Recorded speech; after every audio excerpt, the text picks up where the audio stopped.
Alo? Politsiya Politsiya mı? Men kuyum жоғалып ketdi. Жоғалып кетті, қанша күн болды? 3 gün болды, 3 gün болды, үйге келген жоқ, білмеймін. Бармаған жерім, баспаған тауым жоқ, іздемеген жерім жоқ. Асықпаңыз, қарындас, асықпаңыз, паникаға бермеңіз. Есі дұрыс па дедім? Есі дұрыс. Ішетін бе еді? Енді сәл-пәл ішетін, иә. Тұрғандай, тұрғылғасы. Жас нешелі, үстінде қандай киім бар еді? Орта бойлы, үстінде қоңыр костюм мен кепкасы бар тұғын. Үйдің киіммен шығып кеткен ғой көшеге. Жоқ, сол күйі шығып кеткен, ау? Қарындас, жас нешеде? Жасы 40-та. Онда сіз асықпаңыз, үйден шықпаңыз. Қазір мен келемін, бәрін анықтаймыз.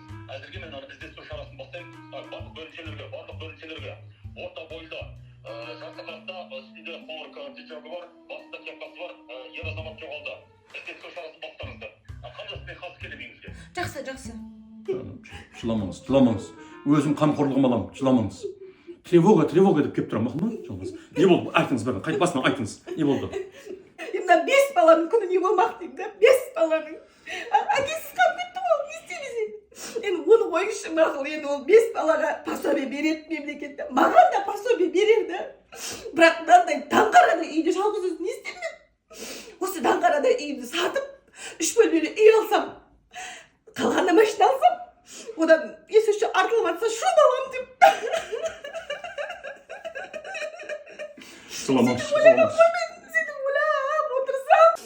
Сөйтсем, кіріп кеп тұр ғой үйге. Хайуан алқаш десе, планның бәрін быт-шытын шығар.